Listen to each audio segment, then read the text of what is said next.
கொலோசியருக்கு எழுதின புஸ்தகம் 3ஆம் அதிகாரம் 15ஆம் வசனத்தை ஒருவர் வாசியுங்கள்.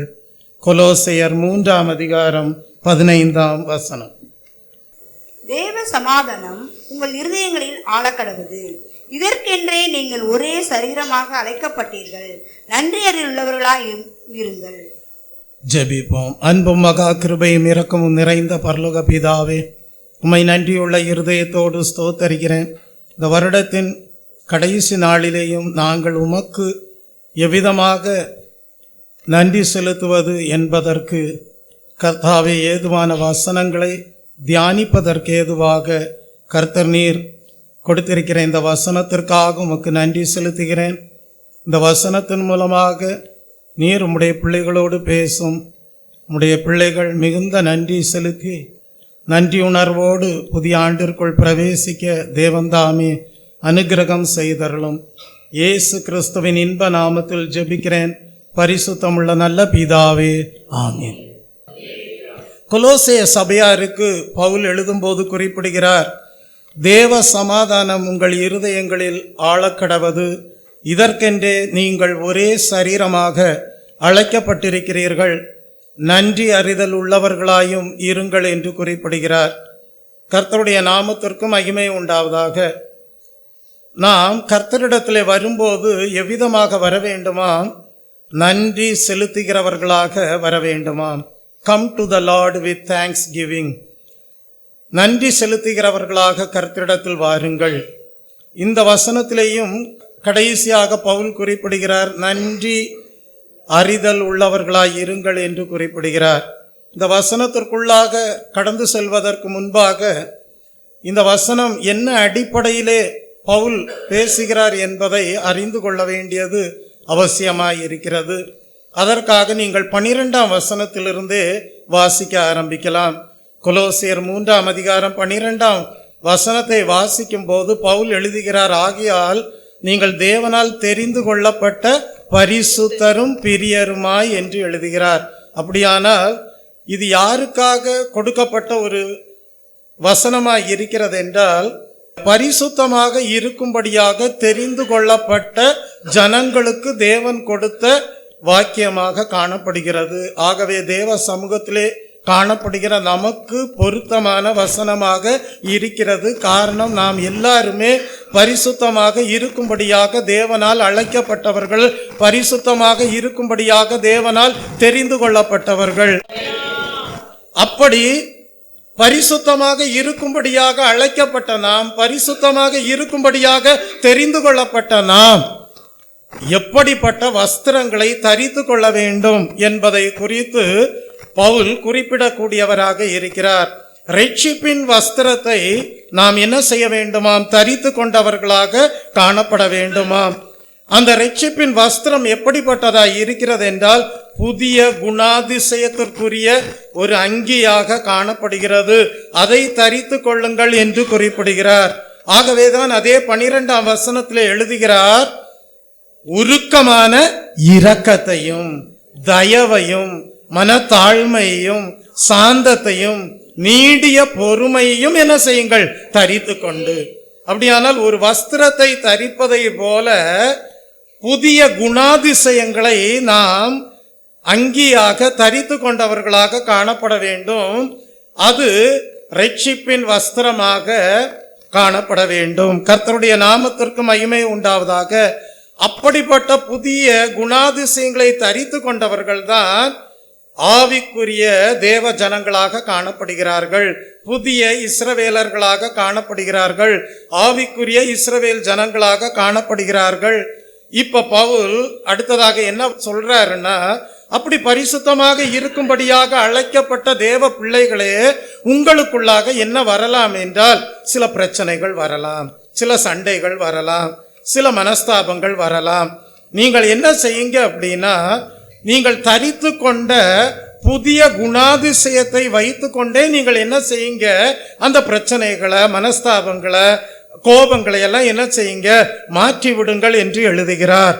13ஆம் வசனத்திற்கு வரும்போது ஆகவேதான் எழுதுகிறார், ஒருவரை ஒருவர் தாங்கி ஒருவர் பேரில் ஒருவருக்கு குறைபாடு உண்டானால் கிறிஸ்து உங்களுக்கு மன்னித்தது போல நீங்களும் என்ன செய்யுங்கள், ஒருவருக்கொருவர் என்ன செய்யுங்கள், மன்னியுங்கள் என்று எழுதுகிறார்.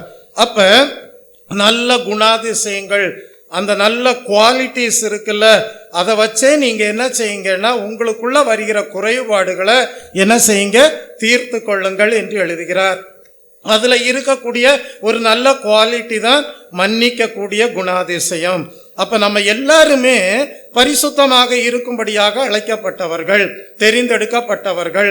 அப்படிப்பட்ட நமக்குள்ளாக வருகிற குறைபாடுகளை நாமே என்ன செய்ய வேண்டுமா, புதிய குணாதிசயங்களை அங்கியாக தரித்து கொண்டிருக்கிறோமே, இரட்சிப்பின் வஸ்திரமாக தரித்து கொண்டிருக்கிறோமே, அதை வைத்தே நாம் என்ன செய்ய வேண்டும் என்றால் அந்த நல்ல குணாதிசயத்தை வெளிப்படுத்தி நாம் என்ன செய்ய வேண்டும் என்றால், அதிலே ஒரு குணாதிசயம்தான் மன்னிப்பின் குணாதிசயமாகவும் இருக்கிறது. அதை வைத்தே நாம் என்ன செய்ய வேண்டும், அந்த குறைபாடுகளை தீர்த்து கொள்கிறவர்களாக காணப்பட வேண்டும் என்று குறிப்பிடுகிறார். கர்த்தருடைய நாமத்திற்கு மகிமை உண்டாவதாக. மத்தேயு 5ஆம் அதிகாரம் 9ஆம் வசனத்தை வாசித்து பாருங்கள். மத்தேயு 5ஆம் அதிகாரம் 9ஆம் வசனம். சமாதானம் பண்ணுகிறவர்கள் பாக்கியவான்கள், அவர்கள் தேவனுடைய புத்திரர் எனப்படுவார்கள், அவர்கள் தேவனுடைய புத்திரர் எண்ணப்படுவார்கள் என்று படிக்கிறோம். அப்போ உங்களுக்குள்ள என்ன வேண்டாம் அப்படின்னா சண்டைகள் வேண்டாம், உங்களுக்குள்ள எந்த குறைபாடும் வேண்டாம், மனபேதங்களும் வேண்டாம், மனஸ்தாபமும் வேண்டாம். நம்ம எல்லாரும் ஒரே சரீரமாக அழைக்கப்பட்டிருக்கிறோம், பரிசுத்தமாக இருக்கும்படியாக அழைக்கப்பட்டிருக்கிறோம். ஆகவே நீங்கள் உங்களுக்குள்ளே ஏதாகிலும் குறைபாடுகள் வந்ததானால் என்ன செய்யுங்க, புதிய குணாதிசயங்களை உடைய நல்ல குவாலிட்டி உடைய நீங்கள் என்ன செய்யுங்கள், சமாதானம் பண்ணுகிறவர்களாய் இருங்கள். அப்பொழுதுதான் நீங்கள் எப்படி காணப்படுவீர்கள், தேவனுடைய புத்திரராய் இருப்பீர்கள் என்று குறிப்பிடுகிறார். அப்ப சமாதானம் பண்ணுதல் என்பது அது ஒரு நல்ல குணாதிசயமாய் இருக்கிறது. லூக்கா 6ஆம் அதிகாரம் 36ஆம் வசனத்திற்கு வரும்போது, ஆகையால் உங்கள் பிதா இரக்கமுள்ளவராய் இருக்கிறது போல நீங்களும் இரக்கமுள்ளவர்களாய் இருங்கள். அப்ப இது ஒரு நல்ல குவாலிட்டி. நீங்கள் புதிய குணாதிசயம் உடையவர்களாக இருக்கும் போது நீங்கள் என்ன செய்வீர்கள், எங்கெங்கெல்லாம் இரக்கம் பாராட்ட வேண்டுமோ அங்கெல்லாம் இரக்கம் செய்கிறவர்களாக காணப்படுவீர்கள். அது ஐக்கியப்பட்டு கிறிஸ்துவுக்குள்ளாக ஒரே சரீரமாக பரிசுத்தமாக இலக்கை நோக்கி ஓட மிகவும் பிரயோஜனம் உள்ளதாக காணப்படும். மத்தேயு 18ஆம் அதிகாரம் 33ஆம் வசனத்திற்கு வரும்போது நாம் ஒரு சம்பவத்தை படிக்கிறோம். ஒரு மனிதன் இன்னொரு மனிதனுக்கு 1000 தாலந்து கடன் கொடுத்தவனாக காணப்படுகிறான். ஆனால் கடனை திரும்ப செலுத்த வேண்டிய நாள் வந்தபோது அவனால் என்ன செய்ய முடியவில்லை, கடனை திருப்பி செலுத்த முடியவில்லை. அப்பொழுது கடன் கொடுத்தவன் சொல்லுகிறான், உன்னிடத்தில் உள்ளதையெல்லாம் விற்று எனக்கு கடனை திரும்ப கொடு என்று சொல்லும் போது கடன் பெற்றவன் இன்னும் கொஞ்சம் காலம் தவணையாக கேட்பதை நாம் வேதத்திலே படிக்கிறோம். அவன் அப்படி தவணையாக கொஞ்சம் காலம் நாட்கள் கேட்ட வேளையிலே கடன் கொடுத்தவன் என்ன செய்கிறான், இரக்கம் காண்பிக்கிறவனாக காணப்படுகிறான். பரவாயில்ல, இன்னும் கொஞ்சம் நான் டைம் தர்றேன், நீங்க அந்த டைமுக்குள்ள என்ன செய்யுங்க, கடனை கொடுத்து தீருங்கள் என்று சொல்லி மன்னித்து விடுவதை நாம் வேதத்திலே படிக்கிறோம். ஆனால் அப்படிப்பட்ட மன்னிப்பை பெற்ற மனிதன் கடந்து செல்கிற வேளையிலே அவனிடத்திலே வெறும் 100 வெள்ளி பணம் கடன் பெற்ற ஒருவனை பார்த்த வேளையிலே என்ன செய்கிறான், அந்த 100 வெள்ளி பணத்தை திரும்ப கொடுக்கும்படியாக கேட்கிறான். எல்லாவற்றையும் விற்று தனக்கு கொடுக்கும்படியாக சொன்ன வேளையிலே கடன் வாங்கினவன் சொல்லுகிறான், தனக்கு கொஞ்சம் காலம் வேண்டும் அந்த கடனை கொடுத்து தீர்ப்பதற்கு என்று குறிப்பிட்ட வேளையிலே அவனோ என்ன செய்யவில்லை, கொஞ்சமும் இரக்கம் காண்பிக்கவில்லை. தேவையான நாட்களை கூட தவணையாக கொடுக்கவில்லை. இரக்கம் காண்பிக்காமல் என்ன செய்தான் என்றால் அந்த 100 வெள்ளி பணம் கடன் வாங்கினானே அவனை காவலிலே போடுவித்தான் என்று நாம் வேதத்திலே படிக்கிறோம். ஆகவே இதை யார் கேள்விப்பட்டது, 1000 தாலந்து கடன் கொடுத்தவன் கேள்விப்பட்டான். நான் 1000 தாலந்து கடன் கொடுத்திருந்தேனே, ஆனால் கடனை வாங்கினவன் தன்னிடத்திலே 100 வெள்ளி பணம் கடன் வாங்கினவனை மன்னிக்காமல் விட்டு விட்டானே, நான் 1000 தாலந்தை மன்னித்து விட்டேனே. ஆகவே மன்னிப்பை வழங்கின 1000 தாலந்தை கொடுத்தவன் கேள்விப்பட்ட போது மிகவும் விசனமடைந்து அந்த 1000 தாலந்து கடன் பெற்றவனை காவலிலே கொண்டு போய் தூக்கி போடுவதை நாம் வேதத்திலே படிக்கிறோம். ஆகவேதான் வேதத்திலே படிக்கிறோம், இரக்கம் செய்கிறவர்கள் பாக்கியவான்கள், அவர்கள் இரக்கம் பெறுவார்கள் என்று படிக்கிறோம். ஆகவே தேவ சமூகத்திலே காணப்படுகிற தெய்வ பிள்ளைகளே, உங்களுக்குள்ளாக குறைபாடுகள் இருக்கலாம். ஆனால் கர்த்தர் எதை எதிர்பார்க்கிறார் என்றால், நாம் எல்லாரும் பரிசுத்தராக இருக்கும்படியாக அழைக்கப்பட்டவர்கள், பரிசுத்தராக இருக்கும்படியாக தெரிந்து கொள்ளப்பட்டவர்கள். அப்படிப்பட்ட நாம் என்ன செய்ய வேண்டும் என்றால், நாம் தரித்து இருக்கக்கூடிய புதிய குணாதிசயத்திற்குரிய அங்கி ரட்சிப்பின் வஸ்திரமாக இருக்கிறது என்பதை அறிந்து கொண்டு நாமே என்ன செய்ய வேண்டும், அந்த குறைபாடுகளை தீர்த்து கொள்கிறவர்களாக காணப்பட வேண்டும்.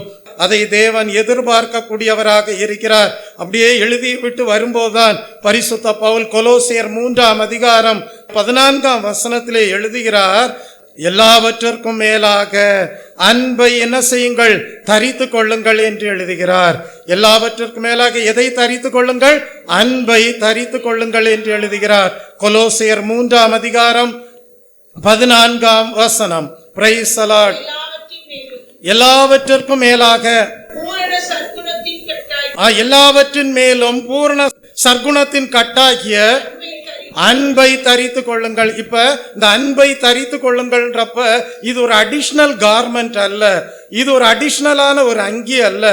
மற்ற எல்லா குணாதிசயத்தையும் நல்ல ஒழுங்குக்குள்ளாக வைத்துக் கொள்வதற்கு ஏதுவான ஒரு கட்டாக காணப்படுவதுதான் இந்த அன்பாக காணப்படுகிறது. பூர்ண ஐக்கியத்தை கொண்டு வரக்கூடியதாக இந்த அன்பு காணப்படுகிறது. ஒரு பெர்ஃபெக்ட் யூனிட்டியை கொண்டு வரக்கூடியதாக இந்த அன்பு காணப்படுகிறது. பூரண ஐக்கியத்தை, அந்த பெர்ஃபெக்ட் யூனிட்டியை இந்த அன்பு என்கிற பூர்ண சற்குணத்தின் கட்டாகிய அன்பு என்ன செய்கிறது, கொண்டு வரக்கூடியதாக காணப்படுகிறது. மற்ற எல்லா குணாதிசயங்களையும் சரியாக பற்றி கொள்ள வைக்கக்கூடியதுதான் இந்த தேவ அன்பு. Praise the Lord. இப்படிப்பட்ட ஒரு கான்டெக்ஸ்ட்ல தான் பவுல் எழுதிட்டு வரும்போது 15ஆம் வசனத்துல சொல்றாரு, தேவ சமாதானம் உங்கள் இருதயங்களில் ஆள கடவது. இது சபைக்கு மிகவும் முக்கியமான வசனம். புதிய ஆண்டிற்குள்ளாக கடந்து செல்வதற்கு முன்பாக நாம் எல்லாரும் தேவ சமூகத்திலே கூடியிருக்கிறோம் என்றால், இந்த வருடம் முழுவதும் தேவன் என்ன செய்திருக்கிறார் என்றால், நல்ல குணாதிசயங்கள் நம் வாழ்க்கையிலே உண்டாயிருக்கும்படியாக செய்து, நமக்குள்ளாக வந்த குறைபாடுகளை எல்லாம் அவரே அல்லேலூயா நம்மை கொண்டே நல்ல குணாதிசயங்களை கொண்டே தீர்த்து கொள்ளும்படியாக செய்து தேவன் என்ன செய்திருக்கிறார் என்றால், ஒரு பெர்ஃபெக்ட் யூனிட்டி நமக்குள்ளாக காணப்படும்படியாக செய்து நம்முடைய இருதயங்களிலே தேவ சமாதானமே ஆளுகை செய்யக்கூடியதாக இருந்திருக்கிறது என்பதை அறிந்து கொள்ள வைக்கிறார். ஆகவேதான் நாம் நன்றியுள்ள இருதயத்தோடு தேவ சமூகத்திலே கூடி வரக்கூடியவர்களாக காணப்படுகிறோம். இங்கே அப்போஸ்தலர் என்ன எழுதுகிறார் என்றால், தேவ சமாதானம் உங்கள் இருதயங்களிலே ஆள கடவது என்று எழுதுகிறார். அப்படின்னா அவர் என்ன சொல்ல வர்றார் அப்படின்னா, நம்முடைய இருதயமாயிருந்தாலும் சரி, நம்முடைய மனதாக இருந்தாலும் சரி, அதை பாதுகாக்க கூடியது ஒன்று உண்டானால் அது தேவனுடைய சமாதானம் தான். யோசித்து பாருங்க, இப்படி முடிவெடுக்கலாமா, அப்படி முடிவெடுக்கலாமா அப்படின்னு சொல்லி மனது என்ன செய்யும் என்றால் போராடி கொண்டிருக்கும். அப்ப தேவன் என்ன செய்கிறார் என்றால், உங்க மனது, உங்க இருதயம் என்ன செய்யும் அப்படின்னா, இப்படியா அப்படியா அப்படின்னு சொல்லி பல விதங்களிலே போராடி கொண்டிருக்கும் போது நீங்கள் என்ன செய்ய வேண்டியது இருக்கிறது என்றால், ஒரு அம்பையராக மாற வேண்டியது இருக்கிறது. உங்க எல்லாருக்கும் தெரியும், நீங்க கிரிக்கெட் மேட்ச் எல்லாம் பார்த்துருப்பீங்க. கிரிக்கெட் மேட்ச் பார்க்கும்போது அங்க அம்பையர் ஒருத்தர் நிற்பார், ஒருவர் பால் போடுவார், இன்னொரு பக்கத்துல பேட்ஸ்மேன் நின்று பாலை அடிப்பாங்க. அந்த டைம்ல அம்பையர் தான் என்ன செய்வார்னா டெசிஷன் எடுப்பாரு, இது தப்பா இது கரெக்டா அப்படின்னு சொல்லி டெசிஷன் எடுப்பார். அதுபோல நம்முடைய மனதுல, நம்முடைய இருதயங்களில இப்படி செய்யலாமா அப்படி செய்யலாமா அப்படின்னு சொல்லி பலவிதமான எண்ணங்கள், யோசனைகள் எல்லாம் வரும்போது கர்த்தர் சொல்லுகிறார், நீங்க ஒரு அம்பையராக மாறணும் அப்படின்னு சொல்றாரு. மத்தியஸ்தம் செய்யக்கூடிய மனது உங்களுக்கு உண்டாக வேண்டும் என்று எழுதுகிறார். Praise the Lord. உங்களுக்குள்ள குறைபாடுகள் வரலாம், மனஸ்தாபங்கள் வரலாம், சமாதான கேடான காரியங்கள் தோன்றலாம். ஆனால் நீங்கள் தான் என்ன செய்ய வேண்டும்? மத்தியஸ்தம் செய்யக்கூடிய மனதை பாதுகாத்துக் கொள்ளக்கூடியவர்களாய் இருக்க வேண்டும். எதற்காக? டு அம்பையர், மத்தியஸ்தம் செய்ய வேண்டும். அந்த அடிப்படையில தான் எழுதுகிறார். ஒரு சகோதரனுக்கு இன்னொரு சகோதரனோடு ஏதாகிலும் ஒரு குறைபாடு இருக்குமே ஆனால் இருவரும் என்ன செய்ய வேண்டும்? மத்தியஸ்தம் செய்யக்கூடிய மனதை உடையவர்களாக மாற வேண்டும். மத்தியஸ்தம் செய்யக்கூடிய இருதயத்தை உடையவர்களாக மாற வேண்டும். அதை தான் இங்கே பவுல் எழுதுகிறார். தேவ சமாதானம் உங்கள் இருதயங்களில் ஆழக்கடவது என்று எழுதுகிறார். அப்ப ஒரு சகோதரன் இன்னொரு சகோதரனை பார்த்து என்ன சொல்லுவார்? சகோதரனே, உங்க நோக்கத்தை கொஞ்சம் சரியா வசனத்திற்கு ஏற்ற மாதிரி மாற்றிக்கோங்க அப்படின்னு சொல்லுவாரு. உடனே இன்னொரு சகோதரனால என்ன செய்ய முடியும்? வசனத்தின் அடிப்படையில அவருடைய தவறான நோக்கத்தை மாற்றிக்கொள்ள முடியும். அப்படி ஒருவர் இன்னொருவருக்கு புத்திமதி சொல்லி வசனத்தின் அடிப்படையிலே சரியான நோக்கத்திற்குள்ளாக மற்றொரு சகோதரனை கொண்டு வரும்போது அங்கே மத்தியஸ்தம் செய்யக்கூடிய இருதயமும் மனதும் இருவருக்கும் உண்டாகிவிடும். அங்கே தேவ சமாதானம் இருதயங்களிலே ஆளுகை செய்யக்கூடியதாய் இருக்கும். கர்த்தருடைய நாமத்திற்கு மகிமை உண்டாவதாக. அதை தான் மைண்டை டிசிப்ளின் பண்ணுவது என்று சொல்வார்கள், இருதயத்தை டிசிப்ளின் பண்ணுவது என்று சொல்வார்கள், நல்ல முடிவெடுப்பது என்று சொல்வார்கள். அப்படிப்பட்ட காரியம் எதனால் நடக்கிறது என்றால் ஒரு சரியான பரிசுத்த ஐக்கியத்திற்காக நடக்கிறது. Praise the Lord. தீம் என்ன அப்படின்னா, தேவன் நம்மை பரிசுத்தத்திற்கென்றே அழைத்திருக்கிறார். தேவன் நம்மை எதற்காக அழைத்திருக்கிறார்? பரிசுத்தத்திற்கென்றே அழைத்திருக்கிறார். Praise the Lord. தேவன் நம்மை எதற்காக தெரிந்தெடுத்திருக்கிறார்? பரிசுத்தத்திற்கென்றே தெரிந்தெடுத்திருக்கிறார். ஆகவே அந்த பரிசுத்த ஐக்கியம் பாதுகாக்கப்பட வேண்டும்.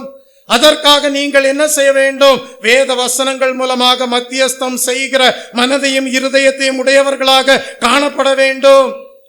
அதை தான் அங்கே எழுதுகிறார். தேவ சமாதானம் உங்கள் இருதயங்களில் ஆழக்கடவது, இதற்கென்றே நீங்கள் ஒரே சரீரமாக அழைக்கப்பட்டீர்கள் என்று எழுதுகிறார்.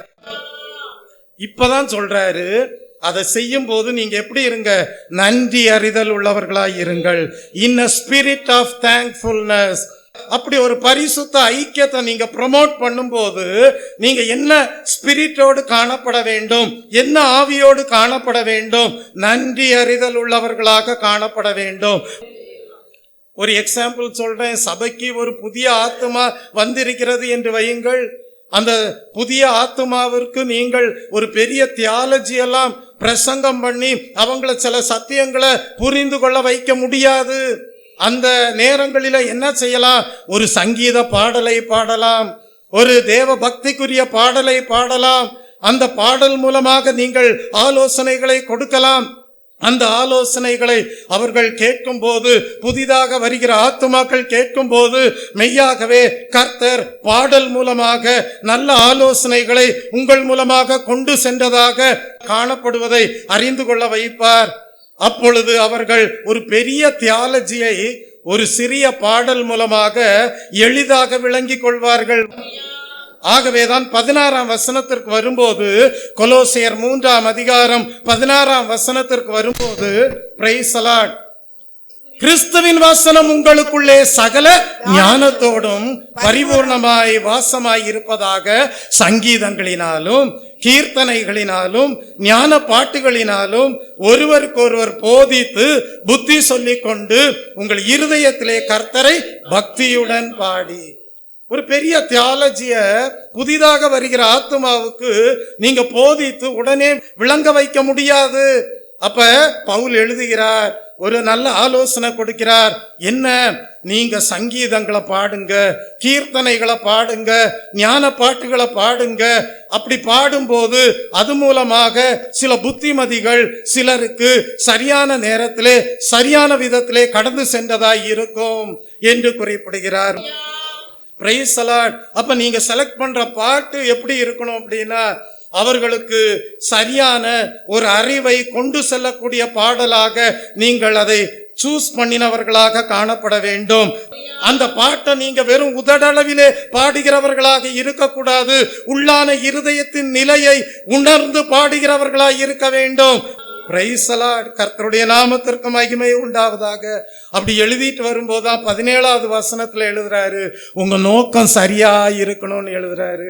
17ஆம் வசனம். அடுத்த வசனத்திலே படிக்கிறோம், வார்த்தையினாலாவது கிரியையினாலாவது நீங்கள் எதை செய்தாலும் அதையெல்லாம் கர்த்தராகிய இயேசுவின் நாமத்தினாலே செய்து அவர் முன்னிலையாக பிதாவாகிய தேவனை ஸ்தோத்தரியுங்கள் என்று எழுதுகிறார். அப்ப பவுல் இப்ப எதற்கு நேராக வருகிறார்? மோட்டிவ். உங்க மோட்டிவ் எப்படிப்பட்டதாய் இருக்கிறது? நோக்கங்கள் எப்படிப்பட்டதாய் இருக்கிறது?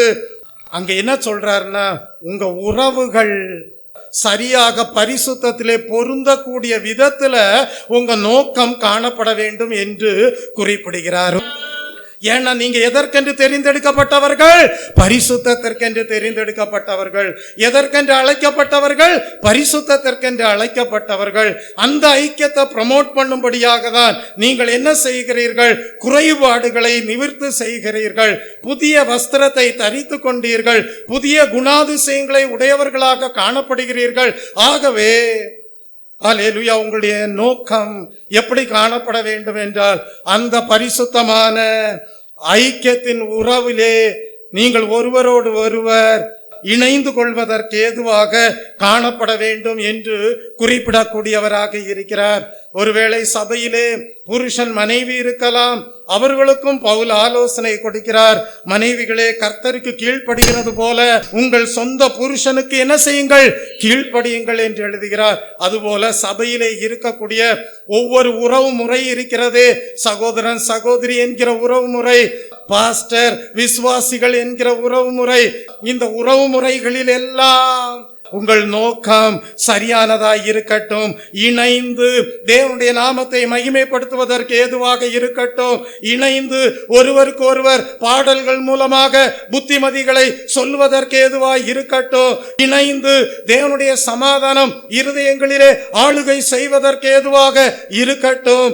நன்றி அறிதல் உள்ளவர்களாக காணப்படுவதற்கு ஏதுவாக ஐக்கியம் காணப்படட்டும். நீங்கள் எல்லாரும் பரிசுத்தத்திற்கென்று தேவனுக்கு பிரியமானவர்கள் அழைக்கப்பட்டிருக்கிறீர்கள் என்று எழுதுகிறார். இது எல்லாத்திலையும் யாருக்கு ஸ்தோத்திரம் செலுத்தணுமா?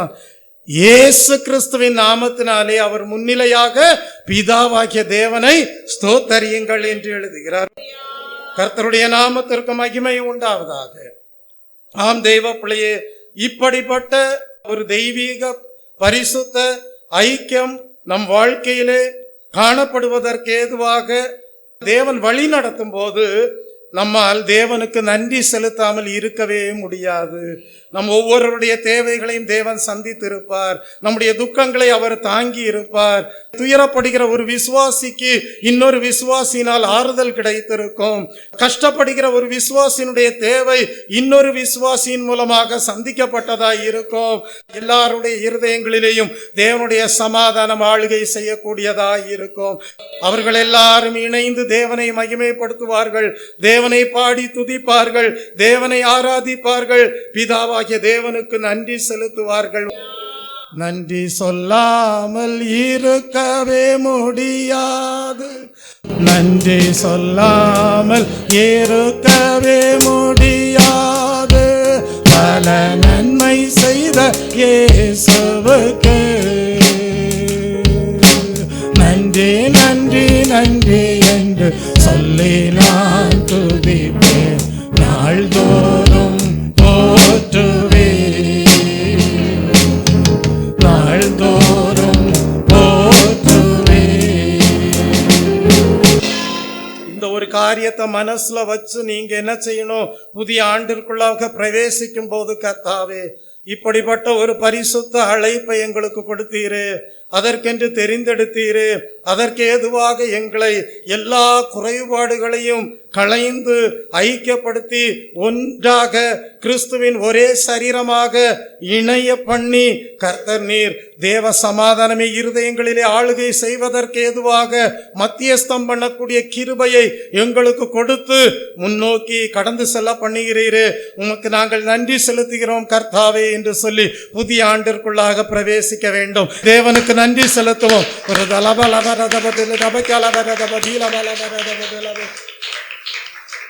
தேவனுக்கு நன்றி செலுத்த எத்தனையோ காரணங்கள் இருக்கு. அதுல இது ஒரு காரணம். இன்னொரு காரணத்தை நாம் வேதத்திலே படிக்கலாம். 2 சாமுவேலின் புஸ்தகம் 6ஆம் அதிகாரம் 14-15 வசனங்களுக்கு வரும்போது தேவன் இந்த வருடம் முழுவதும் என்ன செய்திருக்கிறார்? நம்மோடு கூட இருந்து வழி நடத்தக்கூடியவராக இருந்திருக்கிறார்.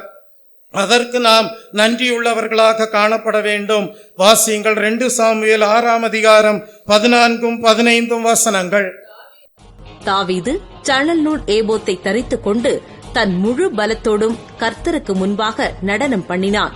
அப்படியே தாவீதும் இஸ்ரவேல் சந்ததியார் அனைவரும் கர்த்தருடைய பெட்டியை கம்பீர சத்தத்தோடும் எக்காள தொனியோடும் கொண்டு வந்தார்கள்.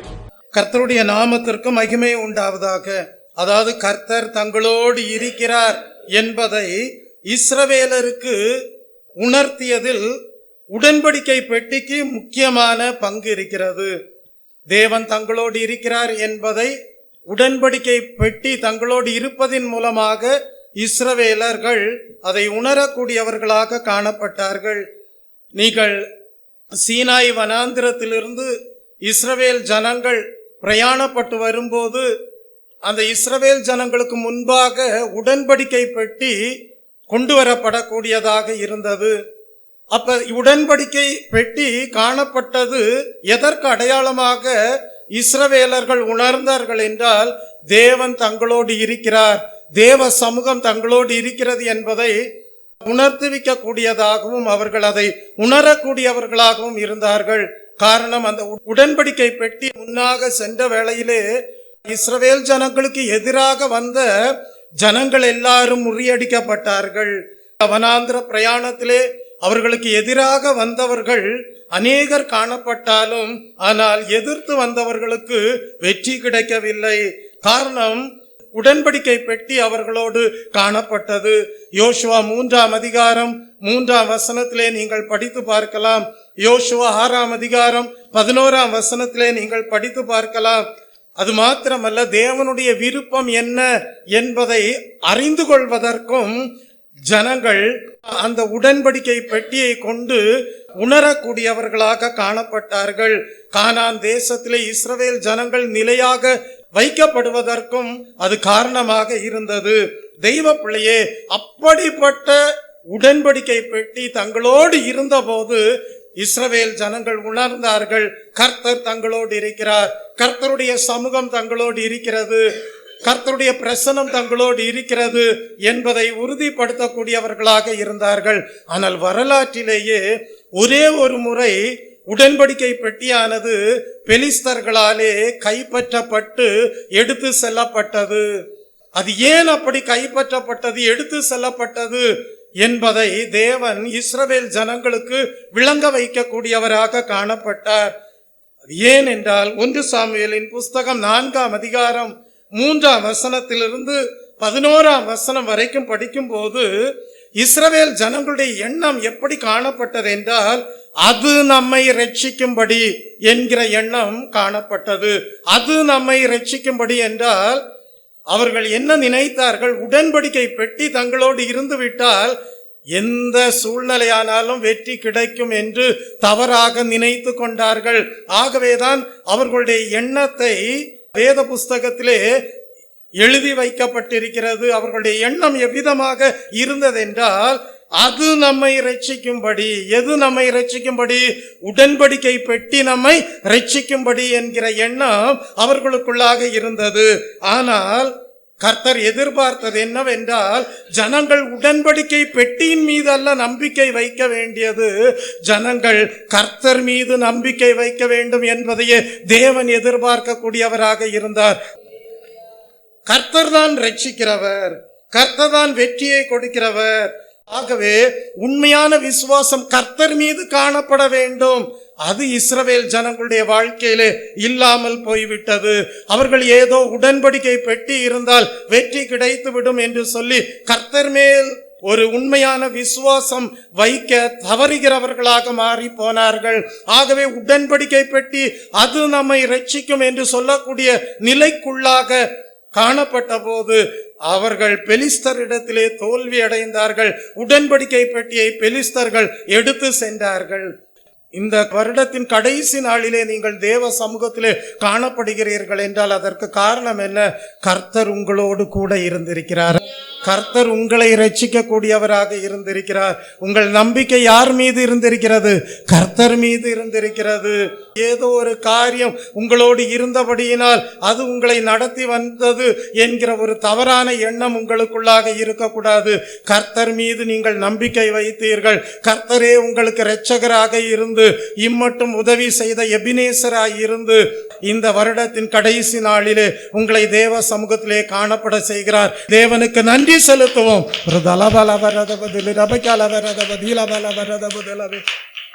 ஆனால் என்ன நடந்தது?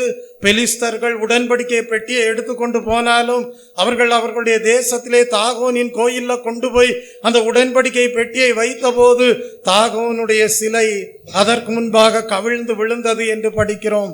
நொறுங்கி போனது. அது மட்டும் கிடையாது, தொற்று நோய் கடந்து வர ஆரம்பித்தது. ஆகவே பெலிஸ்தர்கள் பார்த்தார்கள், அந்த உடன்படிக்கை பெட்டியினால நல்ல காரியங்கள் நடக்கலையேன்னு சொல்லி அவங்க உடன்படிக்கை பெட்டியை என்ன செஞ்சாங்கன்னா திரும்பி அனுப்பி விட்டார்கள் என்று படிக்கிறோம். சரி, உடன்படிக்கை பெட்டியை திருப்பி அனுப்புனாங்களே, இஸ்ரவேல் ஜனங்களின் மத்தியில அங்கேயாவது நல்லது நடந்ததா அப்படின்னு பார்த்தா அங்கேயும் நல்லது நடக்கல.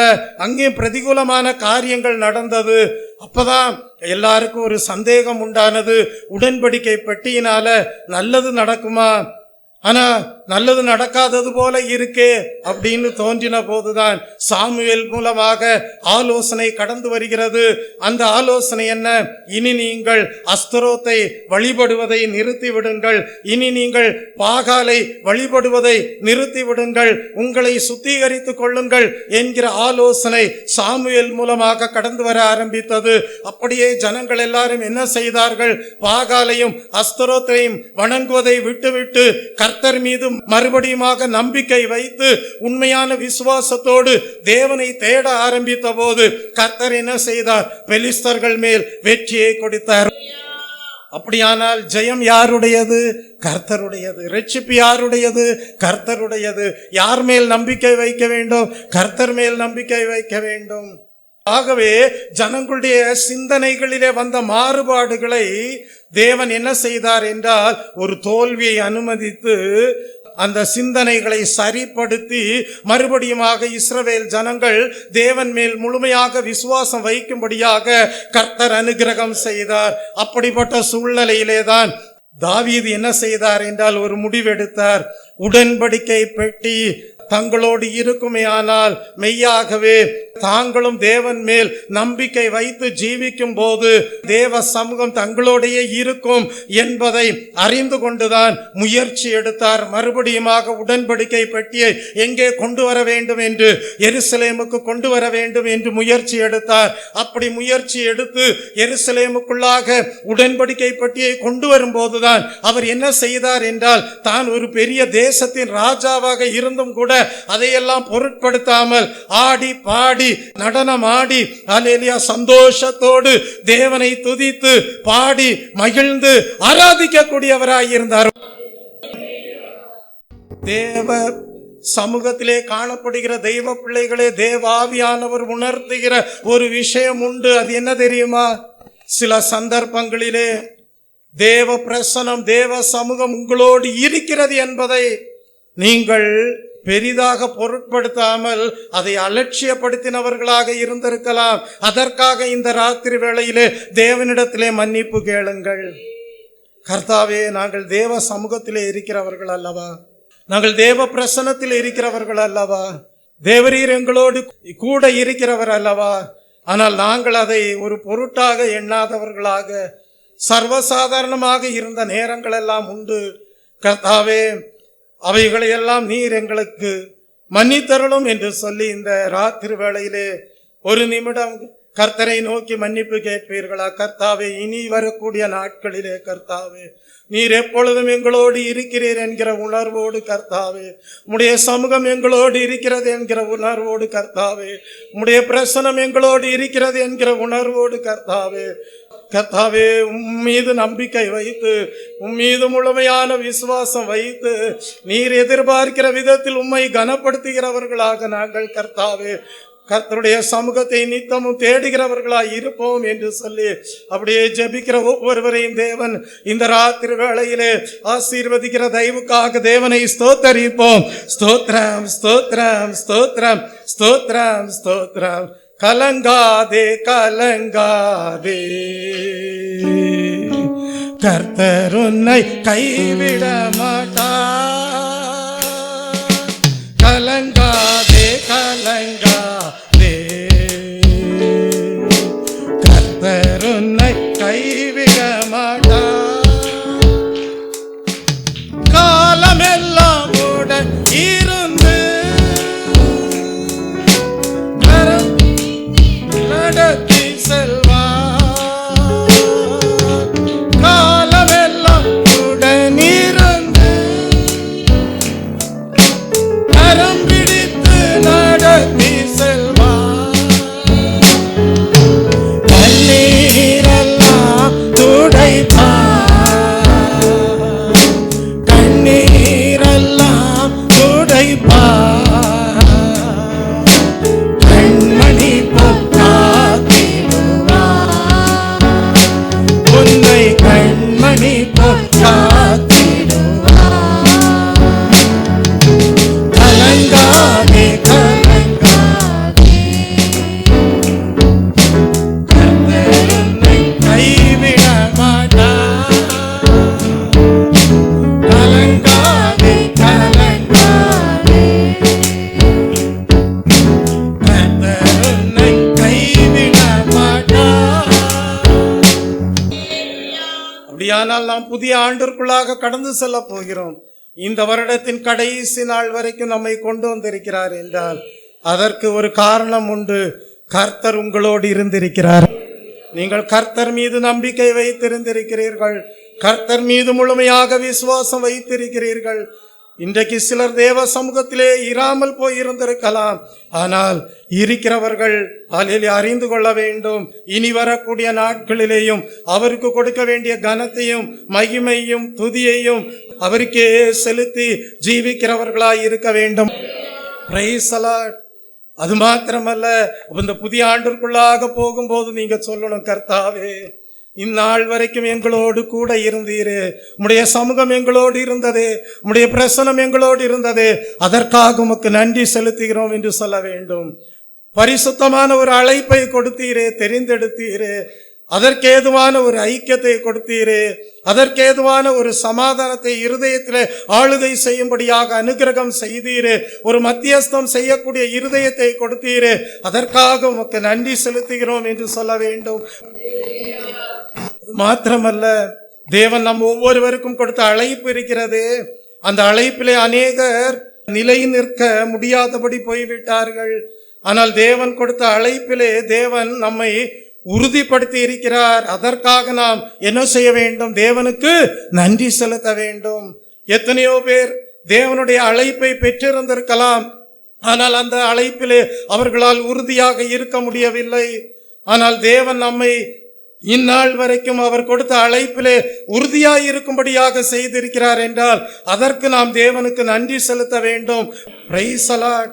வாசியுங்கள், கொலோசேயருக்கு எழுதின புஸ்தகம் 3ஆம் அதிகாரம் 10ஆம் வசனத்திலிருந்து 12ஆம் வசனம் வரைக்கும். கொலோசேயர் 3ஆம் அதிகாரம் 10 முதல் 12 வசனங்கள் வரைக்கும். தன்னை சிருஷ்டித்தவருடைய சாயலுக்கொப்பாய் பூரண அறிவடையும்படி புதிதாக்கப்பட்ட புதிய மனுஷனை தரித்து கொண்டிருக்கிறீர்களே. அதிலே கிரேக்கன் என்றும் யூதன் என்றும் இல்லை, விருத்த சேதனம் உள்ளவன் என்றும் விருத்த சேதனம் இல்லாதவன் என்றும் இல்லை, புறஜாதியான் என்றும் புறதேசத்தான் என்றும் இல்லை, அடிமை என்றும் சுயாதீனன் என்றும் இல்லை, கிறிஸ்துவே எல்லாரிலும் எல்லாமுமாய் இருக்கிறார். அடுத்த வசனம், ஆகையால் நீங்கள் தேவனால் தெரிந்து கொள்ளப்பட்ட பரிசுத்தரும் பிரியருமாய் உருக்கமான இரக்கத்தையும் தயவையும் மனத்தாழ்மையும் சாந்தத்தையும் நீடிய பொறுமையையும் தரித்து கொண்டு என்று சொல்லி இருப்பதை படிக்கிறோம். இங்க நம்ம ஒரு காரியத்தை படிக்கிறோம். அது என்ன? தன்னை சிருஷ்டித்தவருடைய சாயலுக்கொப்பாய் பூரண அறிவடையும்படி புதிதாக்கப்பட்ட புதிய மனுஷனை தரித்து கொண்டீர்களே. இதுதாங்க ஒரிஜினல் இன்டென்ஷன். தேவனுடைய மனதிலே இருந்த ஒரிஜினல் இன்டென்ஷன் இதுதான். ஆதியாகமம் 1ஆம் அதிகாரம் 27ஆம் வசனத்தை வாசித்து பாருங்கள். தேவன் தம்முடைய சாயலாக மனுஷனை சிருஷ்டித்தார். அவனை தேவனுடைய சாயலாகவே சிருஷ்டித்தார். அடுத்தது 1 கொரிந்தியர் 15ஆம் அதிகாரம் 45ஆம் வசனத்தை வாசித்து பாருங்கள். முந்தின மனுஷன் ஜீவ ஆத்மாவானான், பிந்தின மனுஷனோ உயிர்ப்பிக்கிற கிறிஸ்து என்று படிக்கிறோம். 1 கொரிந்தியர் 15:45. அந்தபடியே முந்தின மனுஷனாகிய ஆதாம் ஜீவ ஆத்மாவானான் என்று எழுதியிருக்கிறது. பிந்தின ஆதாம் உயிர்ப்பிக்கிற ஆவியானவர். கலாத்தியர் 3ஆம் அதிகாரம் 27ஆம் வசனத்தை வாசியுங்கள். கலாத்தியர் 3ஆம் அதிகாரம் 27ஆம் வசனம். ஏனெனில் உங்களில் கிறிஸ்துவுக்குள்ளாக ஞானஸ்நானம் பெற்றவர்கள் எத்தனை பேரோ அத்தனை பேரும் கிறிஸ்துவை தரித்து கொண்டீர்களே. அப்ப இங்க தேவ ஆவியானவர் நமக்கு வெளிப்படுத்துகிற சத்தியம் என்னவென்றால், நம்முடைய மனதும் சரி நம்முடைய ஆவியும் சரி தேவனால் புதிதாக்கப்படுகிறது. அது எதனால் புதிதாக்கப்படுகிறது என்றால், கிறிஸ்துவோடு உள்ள ஐக்கியத்தினாலே புதிதாக்கப்படுகிறது. Praise the Lord. ஒரு நிறுவனத்துல வேலைக்கு சேர்றீங்கன்னு வைங்களேன், எதற்காக வேலைக்கு சேர்றீங்க அப்படின்னா, ஒரு வேலையை அவங்க உங்களுக்கு கொடுக்க போறாங்க. அந்த வேலையை நீங்க என்ன செய்யணும்? நிறைவேற்றி முடிக்கணும். அப்ப அந்த ஒரு நோக்கத்தோடு தான் ஒரு நிறுவனத்துல நீங்க வேலைக்கு சேர போறீங்க. அப்படி வேலைக்கு சேரும்போது அந்த வேலைக்கு சேர்ந்த நாளிலே இருக்கிற மகிழ்ச்சியை பார்க்கிலும் அவங்க கொடுக்கிற வேலையை செஞ்சு முடிக்கும் போது உண்டாகிற மகிழ்ச்சி மிகுதியாய் இருக்கும். Praise the Lord. எத்தனையோ பேர் கம்பெனியில வேலை பார்க்கிறவர்களாக இருக்கலாம். யோசித்து பாருங்க, நீங்க உங்க கம்பெனியில ஜாயின் பண்ணும்போது இருந்த மகிழ்ச்சியை விட அவங்க கொடுத்த வேலையை செஞ்சு முடிக்கும் போது இருந்த மகிழ்ச்சி உங்களுக்கு அதிகமாக இருந்திருக்கும். அது மாதிரிதான் இங்க கர்த்தர் சொல்லுகிறார், தேவன் உங்களை சிருஷ்டித்த நோக்கம் என்ன? உங்களை அழைத்த நோக்கம் என்ன? தன்னை சிருஷ்டித்த அவருடைய சாயலுக்கொப்பாய் நீங்கள் என்ன அடைய வேண்டும்? பூரண அறிவடையும்படியாக புதிதாக்கப்பட்ட புதிய மனுஷனை என்ன செய்தீர்கள்? தரித்து கொண்டீர்களே என்று எழுதுகிறார். அப்ப அந்த நோக்கம் உங்கள் வாழ்க்கையிலே அவருடைய கிரியையாக நிறைவேறும் போதுதான் உங்கள் வாழ்க்கையிலேயும் மிகுந்த மகிழ்ச்சி இருக்கும், கர்த்தருடைய மனதிலேயும் மிகுந்த மகிழ்ச்சி உண்டாயிருக்கும். அவர் உங்கள் வாழ்க்கையிலே கொடுத்த அழைப்பிலே நீங்கள் உறுதியாய் நின்றவர்களாய் இருப்பீர்கள். Praise the Lord. அப்ப அழைப்பிலே உறுதியாய் இருப்பதுதான் வெற்றியின் ரகசியமாய் இருக்கிறது. அந்த வெற்றியின் வெளிப்பாடுதான் மகிழ்ச்சியாய் இருக்கிறது. அந்த மகிழ்ச்சியை தெரிவிப்பதுதான் நன்றி உணர்வாக காணப்படுகிறது. சொல்லுங்க, வெற்றி, மகிழ்ச்சி, நன்றி. அழைப்பிலே உறுதியாய் இருக்கும் போது தேவன் என்ன செய்வார்? அவருடைய சாயலுக்கு ஒப்பான புதிதாக்கப்பட்ட புதிய மனுஷனை தரித்து கொள்ளும்படியாக செய்து பூரண அறிவை அடைய செய்திருப்பார். அந்த அழைப்பிலே நீங்கள் உறுதியாக நிற்கும் போதுதான் அது வெற்றியின் ரகசியமாக காணப்பட்டிருக்கும். அந்த வெற்றி தான் உங்கள் வாழ்க்கையிலே மகிழ்ச்சியாக காணப்படும். அந்த மகிழ்ச்சியை வெளிப்படுத்துவதுதான் நன்றி உணர்வாய் இருக்கிறது. அப்படிப்பட்ட ஒரு பூரண அறிவை அடைவதற்கேதுவாக அவருடைய சாயலுக்கொப்பாக புதிதான மனுஷனை தரித்து கொள்வதற்கு தான் தேவன் உங்களை கிறிஸ்துவோடு ஐக்கியப்படுத்தக்கூடியவராக இருந்தார். எத்தனையோ பேர் அப்படிப்பட்ட அழைப்பை பெற்றுக்கொண்டவர்கள் என்ன செய்து விட்டார்கள்? வழி விலகி சென்றவர்களாக காணப்பட்டிருக்கிறார்கள். வேதாகமத்திலே நாம் ஒரு சம்பவத்தை படிக்கிறோம். ஒரு மனுஷன் எருசலேமிலே காணப்பட்டான். ஆனால் அவன் என்ன செய்தான் என்றால், தன்னுடைய ஆவிக்குரிய வளர்ச்சிக்கு ஏதுவான காரியங்களிலே தன்னை முன்னெடுத்து செல்லாமல் அவன் என்ன செய்தான் என்றால், எரிகோ நோக்கி கடந்து சென்றான் என்று படிக்கிறோம். எரிகோ நோக்கி கடந்து சென்ற வேளையிலே கள்ளர்களுடைய கையிலே அகப்பட்டான், குற்றுயிராக்கப்பட்டான். அவனுடைய வஸ்திரங்களை எல்லாம் உரிந்து போட்டார்கள். குற்றுயிராக காணப்படுகிறான். அவன் நல்ல இடத்திலே இருந்தான், எருசலேமிலே. அவன் ஆவிக்குரிய வளர்ச்சிக்கு ஏதுவான காரியங்களை சிந்தித்திருக்க வேண்டும். தன்னை சிருஷ்டித்த சிருஷ்டிகருடைய சாயலுக்கு ஒப்பாக பூரண அறிவை அடையும்படி புதிதாக்கப்பட்ட புதிய மனுஷனை தரித்து கொள்வதற்கு ஏதுவாக கிறிஸ்துவோடு தன்னுடைய ஐக்கியத்தை வைத்திருந்திருக்க வேண்டும். ஆனால் அவனோ எருசலேமிலிருந்து எரிகோ நோக்கி கடந்து சென்றான். எரிகோ என்பது சாபத்திற்கு அடையாளமாய் இருக்கிறது. ஆகவே அவன் குற்றுயிராக்கப்பட்டான். அவனுடைய வஸ்திரங்களை எல்லாம் உரிந்து போட்டார்கள். கள்ளர்கள் கையிலே அகப்பட்டான்.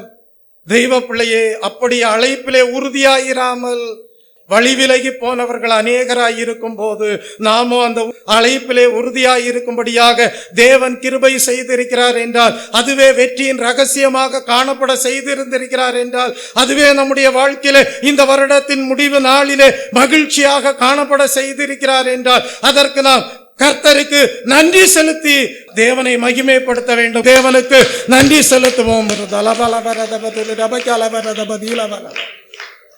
ஆகவேதான் நீதிமொழிகளின் புஸ்தகம் 27ஆம் அதிகாரம் 8ஆம் வசனத்திலே படிக்கிறோம். அலைகிற குருவி எப்படி இருக்கிறதோ, தன் கூட்டை விட்டு அலைகிற குருவி எப்படி இருக்கிறதோ அப்படியே தன் ஸ்தானத்தை விட்டு அலைகிற மனுஷனும் இருக்கிறான் என்று படிக்கிறோம். இந்த வருடத்தின் கடைசி நாளிலே நாம் அப்படி தேவ சமூகத்தை விட்டு தூரமாய் போகாதபடி தேவன் கொடுத்த அழைப்பிலே, பரிசுத்த அழைப்பிலே, பரிசுத்த தெரிந்தெடுப்பிலே இணைந்து கிறிஸ்துவோடு ஐக்கியப்பட்டு அவரை குறித்த பூர்ண அறிவை அடைவதற்கு ஏதுவாக தேவ சமூகத்திலே காணப்பட வைத்திருக்கிறார் என்றால், எதற்காக?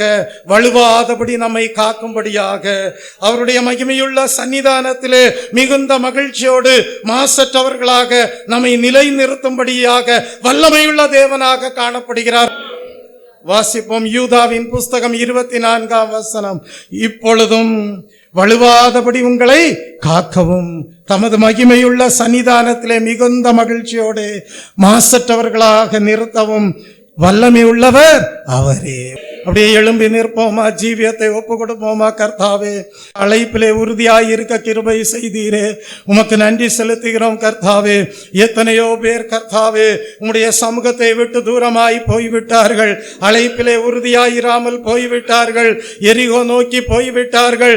சாபங்களை நோக்கி போய்விட்டார்கள். ஆனால் எங்களையோ கர்த்தாவே, அல்லேலூயா, அந்த எருசலேமின் அனுபவத்திலே, அந்த சீயோனின் அனுபவத்திலே நீர் எங்களை நிலை நிற்க வைக்கிறீரே, உமக்கு நாங்கள் நன்றி செலுத்துகிறோம். கர்த்தாவே, உம்முடைய நோக்கத்தை நாங்கள் அறிந்து கொண்டோம். கர்த்தாவே, வலுவாதபடி காக்கிற தேவன் நீர். உம்முடைய மகிமையுள்ள சன்னிதானத்திலே மிகுந்த மகிழ்ச்சியோடு மாசற்றவர்களாக நிறுத்த வல்லமையுள்ள தேவனாய் இருக்கிறீரே. கர்த்தாவே, உமக்கு நாங்கள் இந்த கர்த்தாவே வருடத்தின் கடைசி நாளிலே, கடைசி மணி துளியிலே உமக்கு நாங்கள் நன்றி செலுத்துகிறோம் என்று சொல்லி எல்லாரும் வாயை திறந்து ஸ்தோத்திர பலிகளை ஏறெடுப்போம். ஸ்தோத்திரம், ஸ்தோத்திரம்.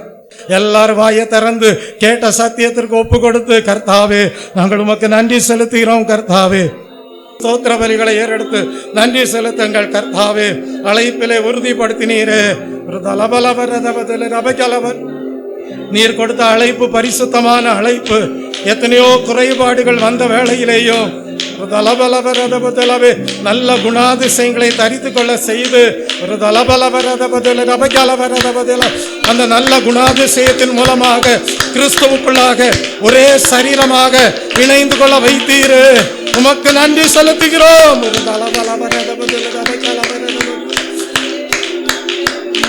நீரே எங்களை இந்த வருடத்தில் கடைசி நாள் வரைக்கும் கொண்டு வந்திருக்கிறீர்கள். தாவே, உமக்கு நன்றி செலுத்துகிறோம்.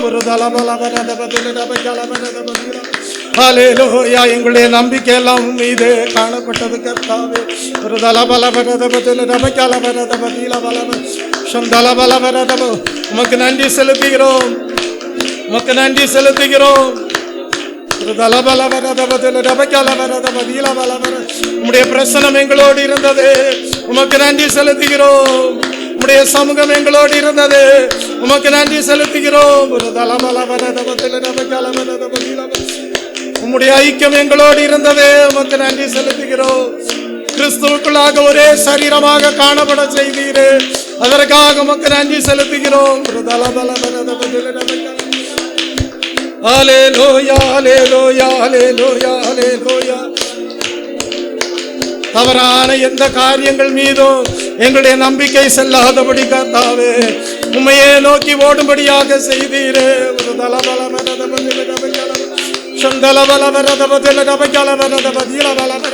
ஆவிக்குரிய வாழ்க்கையில வளர்ச்சி அடைவதற்கு ஏதுவாக எங்களுடைய ஐக்கியம் ஆவிக்கேற்ற மாளிகையாக கூட்டி கட்டப்படுவதற்கு ஏதுவாக ஜீவனுள்ள கல்லாக பிரகாசிக்க வைக்கிறீரே, உமக்கு நன்றி செலுத்துகிறோம். ஹalleluya, ஹalleluya, ஹalleluya, ஹalleluya, ஹalleluya. நன்றி பலிபீடம் கட்டுவோம், நல்ல தேவன் நன்மை செய்தார். நன்றி பலிபீடம் கட்டுவோம், நல்ல தேவன் நன்மை செய்தார். செய்த நன்மை ஆயிரங்கள் சொல்லி சொல்லி பாடுவே. செய்த நன்மை ஆயிரங்கள் சொல்லி சொல்லி பாடுவே. நன்றி தகப்பனே, நன்மை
கர்த்தர் மீது நம்பிக்கை வைத்திருக்கிற தேவ பிள்ளைகளே, கர்த்தருடைய வார்த்தை இவ்விதமாக சொல்லுகிறது, மணவாளன் மணவாட்டியின் மேல் எவ்விதமாக மகிழ்ச்சியாய் இருப்பாரோ அவ்விதமாக கர்த்தரும் உங்கள் மேல் மகிழ்ச்சியாய் இருப்பேன் என்கிறார்.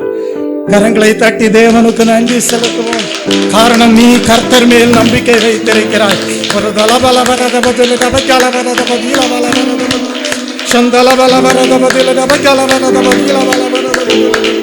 உன் தேவனாகிய கர்த்தர் உன் நடுவில் இருக்கிறார். ஒரு அவர் வல்லமையுள்ளவர். அவர் ரட்சிப்பார்.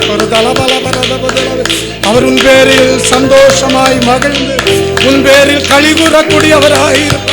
ஒரு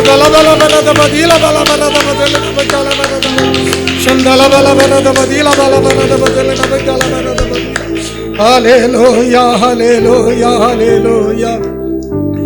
யோசித்து பாருங்கள், யோபுவின் மீது தேவன் மிகுந்த மகிழ்ச்சியோடு காணப்பட்டார். காரணம் என்ன தெரியுமா? யோபு சொன்னது என்ன? அவர் என்னை கொன்று போட்டாலும் அவர் மேல் நம்பிக்கையாய் இருப்பேன் என்றார். அவர் என்னை கொன்று போட்டாலும் அவர் மேல் நம்பிக்கையாய் இருப்பேன் என்று சொன்னார். அப்படிப்பட்ட நம்பிக்கையை யோபு கர்த்தர் மேல் வைத்தபடியால் கர்த்தர் அவர் மீது மகிழ்ச்சியாய் இருந்தார்.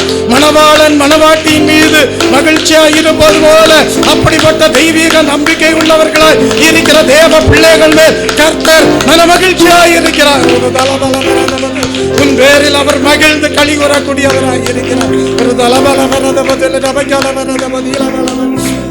அவரால் உங்கள் முன்னிலைமையை பார்க்கலும் பின்னிலைமையை மிகுந்த மகிழ்ச்சிக்குள்ளாக்க அவரால் முடியும். ஒரு தலபலவரதபுதலவே என் இயேசுவாலாகாததொன்றுண்டோ,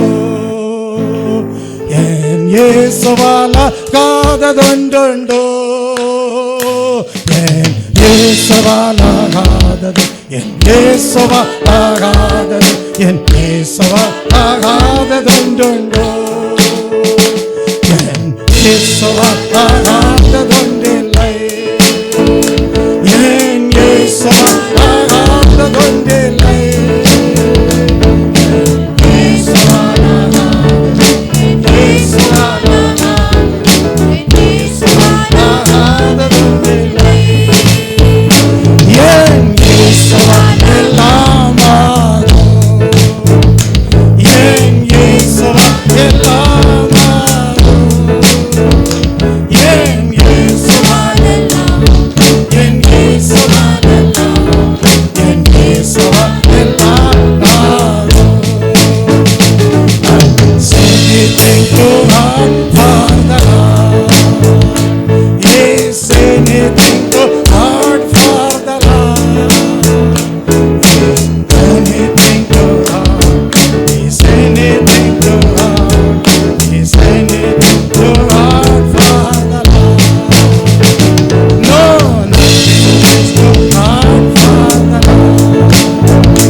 யோசித்து பாருங்கள்.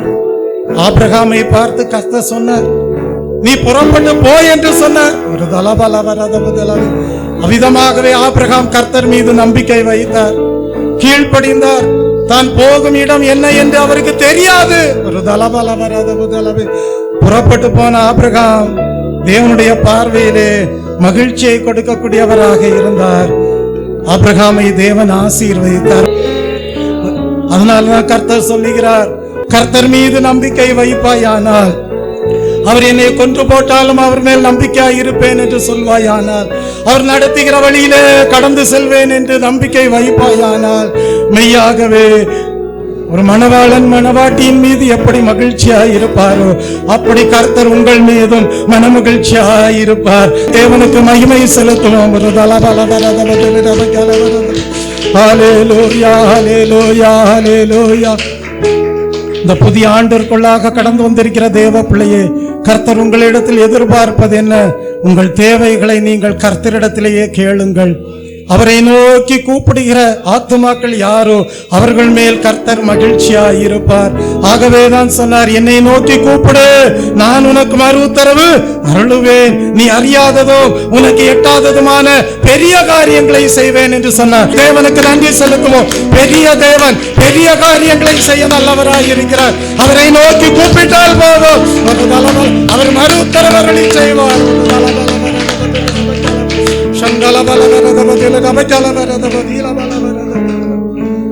என் இயேசு ராஜா ஸ்தோத்திரம், என் இயேசு ராஜா ஸ்தோத்திரம், ஸ்தோத்திரமே ஸ்தோத்திரமே உயிருள்ள நாளெல்லாமே. ஸ்தோத்திரமே ஸ்தோத்திரமே உயிருள்ள நாளெல்லாமே. துதி கன மகிமையெல்லாம் உமக்கே செலுத்துகிறோம். துதி கன மகிமையெல்லாம் உமக்கே செலுத்துகிறோம். மகிழ்வுடன் ஸ்தோத்திர பலிதனை செலுத்தி ஆராதனை செய்கிறோம். மகிழ்வுடன் ஸ்தோத்திர பலிதனை செலுத்தி ஆராதனை செய்கிறோம். என் இயேசு ராஜா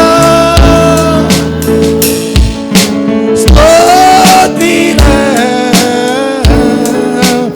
என் இயேசு ராஜா ஸ்தோத்திரம், ஸ்தோத்திரமே ஸ்தோத்திரமே உயிருள்ள நாளெல்லாமே. ஸ்தோத்திரமே ஸ்தோத்திரமே உயிருள்ள நாளெல்லாமே. கூப்பிடும் யாவருக்கும் அருகில் இருப்பவரே, கூப்பிடும் யாவருக்கும் அருகில் இருப்பவரே. உண்மையாய் கூப்பிடும் குரல் தன்னை கேட்டு விடுதலை தருபவரே. உண்மையாய் கூப்பிடும் குரல் தன்னை கேட்டு விடுதலை தருபவரே. என் இயேசு ராஜா ஸ்தோத்திரம், என் இயேசு ராஜா ஸ்தோத்திரம், ஸ்தோத்திரமே ஸ்தோத்திரமே உயிருள்ள நாளெல்லாமே. ஸ்தோத்திரமே ஸ்தோத்திரமே உயிருள்ள நாளெல்லாமே. அப்படியே இந்த புதிய ஆண்டிற்குள்ளாக நாம் தேவனுக்கு நன்றி செலுத்துவதற்கு அநேக காரணங்கள் உண்டு என்பதை தேவன் அறிந்து கொள்ள செய்து அவருடைய பரிசுத்த அழைப்பிலே ஒரே சரீரமாக கிறிஸ்துவோடு இணைக்கப்பட்டவர்களாக தேவன் நம்மோடு இருக்கிறார் என்கிற உணர்வோடு இந்த தேவ பிரசன்னத்தை அலட்சியப்படுத்தாதவர்களாக தேவன் கொடுத்த அழைப்பிலே உறுதியாய் இருக்கிறவர்களாக அநேகர் பல காரியங்களை நோக்கி கடந்து சென்றிருந்தாலும் நம்மையோ தேவன் அவருடைய அழைப்பிலே உறுதியாய் நிற்கும்படியாக செய்து நம்முடைய நம்பிக்கையெல்லாம் தேவன் மேலேயே இருக்கிறது என்பதை இந்த புதிய ஆண்டிற்குள்ளாக பிரவேசித்திருக்கிற சூழ்நிலையிலையும் வெளிப்படுத்தும் வண்ணமாக மணவாளன் மணவாட்டியின் மேல் மகிழ்ச்சியாய் இருப்பது போல நான் உங்கள் மேல் மனமகிழ்ச்சியாய் இருப்பேன் என்று நம்மை ஆசீர்வதித்து அந்த யோபு எப்படி சொன்னாரோ, அவர் என்னை கொன்று போட்டாலும் அவர் மேல் நம்பிக்கையாக இருப்பேன். அப்படிப்பட்ட நம்பிக்கையை தேவன் மேல் வைக்கிறவர்கள் தான் தேவனுடைய நல்ல ஆசீர்வாதங்களை முன்னிலைமையை பார்க்கிலும் பின்னிலைமையாக பெற்றுக்கொள்ள ஹல்லேலூயா தேவன் அனுகிரகம் செய்கிறவராகவும் இருக்கிறார். எப்படி ஆபிரகாம் தேவன் மேல் நம்பிக்கை வைத்தாரோ, போகும் இடம் என்ன என்பதை அறியாதிருந்தோம், தேவன் கொடுத்த அழைப்பிற்கு கீழ்ப்படிந்து விசுவாசித்து நம்பிக்கை வைத்து கடந்து சென்ற வேளையிலே எப்படி ஆபிரகாமை தேவன் எல்லா காரியங்களிலேயும் ஆசீர்வதித்தாரோ, அப்படியே இந்த காலை வேளையிலேயும் கர்த்தர் மேல் நம்பிக்கை வைக்கிற ஒவ்வொருவரின் மீதும் தேவனுடைய மனமகிழ்ச்சி காணப்படுகிற தயவுக்காக, தேவனுடைய ஆசீர்வாதங்கள் காணப்படுகிற தயவுக்காக நன்றியோடு தேவனை ஸ்தோத்தரிப்போம். ஸ்தோத்ரம் ஸ்தோத்ரம் ஸ்தோத்ரம் ஸ்தோத்ரம். துக்க நாட்களை தேவன் முடிவிற்குள்ளாக கொண்டு வர வல்லமை உள்ளவராய் இருக்கிற தயவுக்காக, உன் தேவனாகிய கர்த்தர் உன் நடுவிலே இருப்பேன் என்று வாக்குத்தத்தம் கொடுக்கிற தயவுக்காக, ரட்சிப்பேன் என்று வாக்குத்தத்தம் கொடுக்கிற தயவுக்காக தேவனுக்கு நன்றி செலுத்துவோம். ஒரு தலபல வரத பதில் கபைக்கால வரத பதில பல வரத பதில் கபைக்கால. இந்த புதிய ஆண்டிற்குள்ளாக பிரவேசித்திருக்கிற தேவன் நம்மிடத்தில் எதிர்பார்ப்பது என்ன? நீ என்னை நோக்கி கூப்பிடு மகனே, நீ என்னை நோக்கி கூப்பிடு, நான் உனக்கு மறு உத்தரவு அருளி செய்வேன்.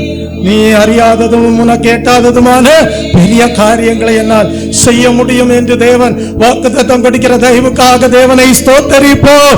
ஸ்தோத்ரம் ஸ்தோத்ரம் ஸ்தோத்ரம் ஸ்தோத்ரம். அப்படியே தேவன் தம்மை நோக்கி கூப்பிடுகிறவர்கள் மேல் மகிழ்ச்சியாக இருக்கிற தயவுக்காக தேவனை ஸ்தோத்தரிப்போம். ஸ்தோத்ரம் ஸ்தோத்ரம் ஸ்தோத்ரம். அப்படியே இந்த புதிய ஆண்டிலேயும் கர்த்தர் நமக்கு துணையாளராய் மாறுகிற தயவுக்காக, ஜபத்தை கேட்கிறவராய் இருக்கிற தயவுக்காக நன்றியோடு தேவனை ஸ்தோத்தரிப்போம். ஸ்தோத்ரம் ஸ்தோத்ரம் ஸ்தோத்ரம் ஸ்தோத்ரம் ஸ்தோத்ரம் ஸ்தோத்ரம் ஸ்தோத்ரம் ஸ்தோத்ரம் ஸ்தோத்ரம் ஸ்தோத்ரம். அப்படியே தேவன் இந்த புதிய ஆண்டிலே பெரியவராய் இருந்து பெரிய காரியங்களை செய்ய வல்லவராய் இருக்கிற தயவுக்காக விசுவாசத்தோடு தேவனை மகிமைப்படுத்துவோம். ஸ்தோத்ரம் ஸ்தோத்ரம் ஸ்தோத்ரம். உங்கள் துக்கம் சந்தோஷமாய் மாறும், உங்கள் கவலைகள் கண்ணீர் எல்லாம் மறைந்து விடும். உங்கள் துக்கம் சந்தோஷமாய் மாறும், உங்கள் கவலைகள் கண்ணீர் எல்லாம் மறைந்து விடும். கலங்காதே மகனே, கலங்காதே மகனே,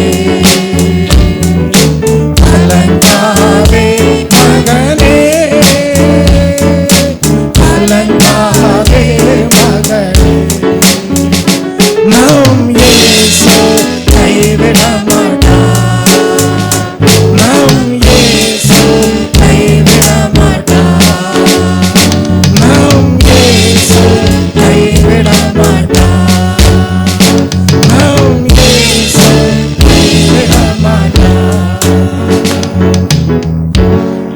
மகா கிருபையும் இரக்கமும் நிறைந்த பரலோக பிதாவே, எங்களை கர்த்தர் நீர் கரம் பிடித்து இந்த புதிய ஆண்டிற்குள்ளாக 2026 ஆண்டிற்குள்ளாக பெரிய தேவனாக இருந்து பரிசுத்த அழைப்பிலே மகிமையாக எங்களை நிலை நிறுத்தி கர்த்தாவை வழி நடத்தி கொண்டு வந்த தயவுக்காக உமக்கு நன்றி செலுத்துகிறோம். கர்த்தாவே, இந்த புதிய ஆண்டிலே கர்த்தாவே உம்முடைய நோக்கத்தை நாங்கள் அறிந்து உம்முடைய சித்தத்தை நிறைவேற்றுகிறவர்களாக காணப்பட எங்கள் ஆவி ஆத்ம சரீரத்தை உம்முடைய கருத்திலே படைக்கிறோம்.